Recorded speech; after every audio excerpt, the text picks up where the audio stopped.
Welcome to Fast Effect Double Speed Magic the Gathering from ELD's Time Vault Games Discord, as we're playing live over the internet throughout the entirety of 2021. So if you want to join in on the fun, it is not too late. Every Wednesday and Friday, we are playing. Chris leading out with a Underground Sea on Entombsday versus Josh on Mono Blue Delver, likely to be absolutely packed to the gills with counter magic. If Chris can get anything past Josh, he'll probably be in good shape, but that is a tall order. I think we can expect Force of Will, Force of Negation, Daze, Spell Pierce, Flusterstorms. I mean, there's no shortage of blue spells that will stop Chris from doing what he wants. Now here, Josh is going to fetch in response.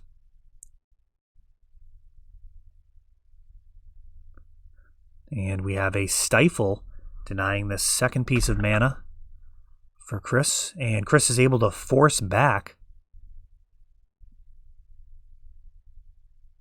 Yikes. That is not a situation you want to find yourself in as a mono blue deck versus a combo deck, to be losing the counter war. Goro's Vengeance, and a Daze actually stuffs the 2 mana. And now Shallow Grave. Oh, and a Spell Pierce. So back-to-back, essentially game-winning spells denied by Josh. So this is actually playing out more along lines of what he might hope for. Brainstorm along with a fetch land. It's going to allow him to reload. At some point, he will need a win condition. Most likely going to be Delver of Secrets, as that is the namesake of the deck. We'll see if he has any other cheap threats that would be worth lowering the shields for. And he's got the Delver.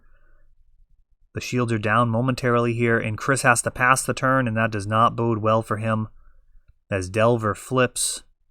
I believe it was a Brainstorm. A Ponder, perhaps. Josh is resolving a Ponder here. And at this point, it is just all about finding as many counters as possible. Let's make sure that nothing too dangerous resolves on Chris's side of the board. He already has that Gristlebrand in the bin, which is dangerous.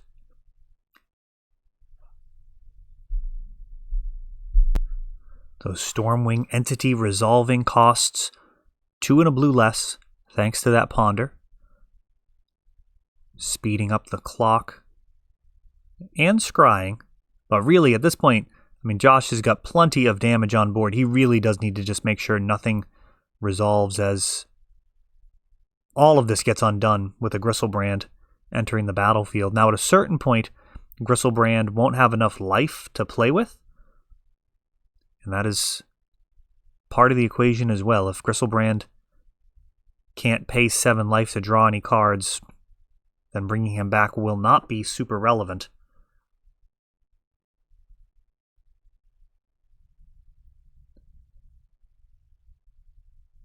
And another Entomb. Now, the haste does mean that he'll be able to swing and you'll get 7 life. So, I mean, I guess it's not totally accurate to say you're ever totally out of it with this type of deck. I did look away for a moment there. Wasteland taking out the Underground Sea.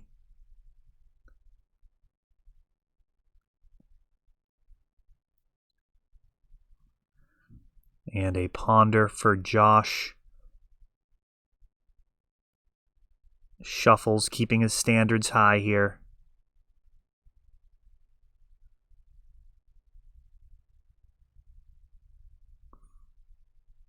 And a Brainstorm, and I think that's getting pretty close to lethal as these Prowess triggers mount. I think he has Prowess.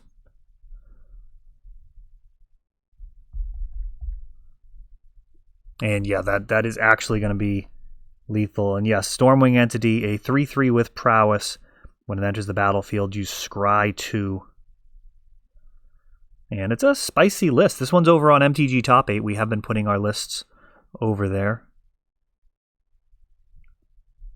Of course, Force of Will, Force of Negation, Brainstorm, Daze, Gutshot, a card that would likely surprise people as you're not expecting direct damage, but, you know, for a Phyrexian red in this deck, just 2 life, you're killing something like a Thalia, which can be Very, very high value. The creature base is going to be Delver of Secrets, True Name Nemesis, Stormwing Entity, and then Brazen Borrower, a card that gives you good reason to stay mono blue. I mean, you don't have to delve into other colors to handle problem permanents when you're playing Brazen Borrower. Just the ability to bounce them back to the hand is incredibly versatile, and it's a 3/1 body when it finally comes back after its adventure. Allows you to run back to basics in the sideboard, though probably not going to be super excited about that card in this matchup, just given how explosive Entombsday is. I think we can expect Grafdigger's Cage and Surgical Extraction. Hull Breacher, I think you probably still bring in, as it gives you an out versus Gristlebrand. You don't want Gristlebrand to be on board, but you can at least get down a Hull Breacher in response perhaps to the activated ability and deny some of that card drawing. The extra treasure tokens would probably be helpful in stabilizing in some capacity. Alright, done shuffling and mulliganing. And Chris leads out with a Polluted Delta. Respecting the Wasteland here, going with basics. Oh, and Josh wasting no time with a Surgical.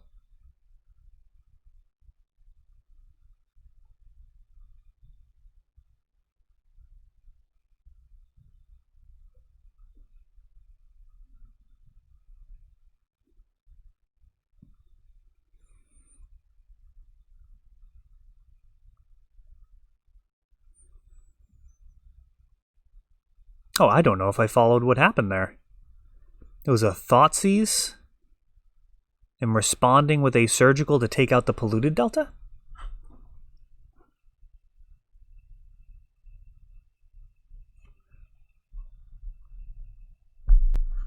This is a first. I actually rewound the footage. You can do that now in OBS. I do these in one take, but that kind of threw me for a loop there. Hopefully this isn't too tough. So we've got a Surgical in response to a Thoughtseize, it appears.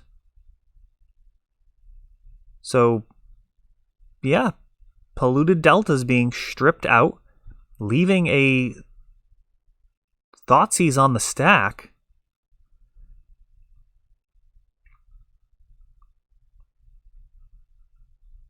And I am very surprised. We've got Thoughtseize resolving, seeing a couple of Delvers and a Spell Pierce. So just a couple of Delvers in Josh's hand.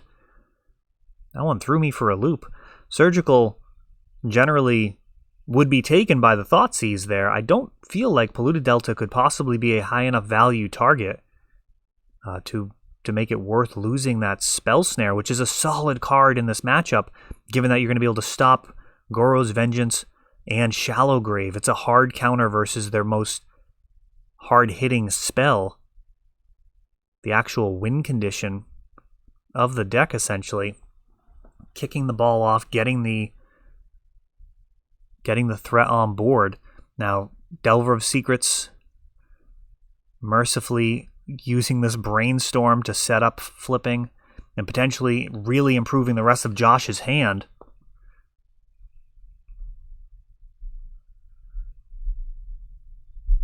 And Josh is up a game. Dark Ritual for Chris.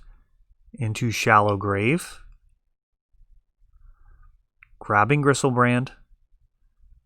And now Josh going to respond.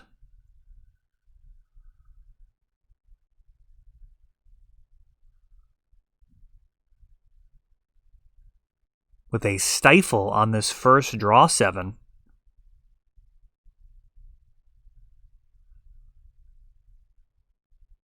And a Ponder. Not how you want to be drawing cards when you have a Gristlebrand on board. Paying that 7 life, pretty significant setback.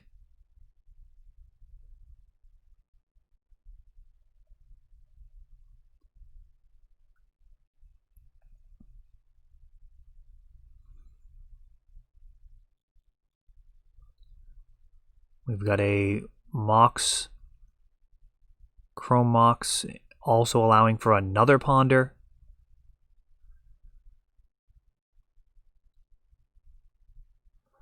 And now Gristlebrand swings, getting some of that life back. Oh.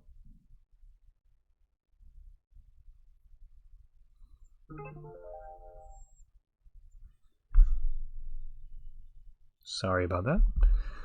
Got some Pokemon products are going crazy now. Lotus Petal for Chris.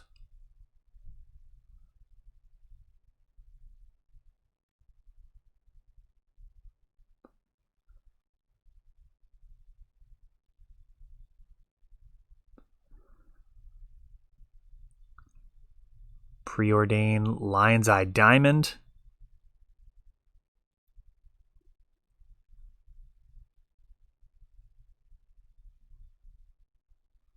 Lion's Eye Diamond, I thought was really fun in the Tin Fins version that ran Dark Depths, as it also enabled you to pay the Thespian Stage mana cost. It was a fun deck. Living Wish, being able to grab stuff out of the sideboard, respond with LEDs. That was a really spicy build. We see a Children of Corliss left stranded in Chris's hand as Josh ends up taking that one down, so that is it. All right. So Gristlebrand actually was able to come out, swing, gain some life, but it was not enough as Josh takes it down with Mono Blue Delver. That is all for this one, but don't worry, there is a lot more.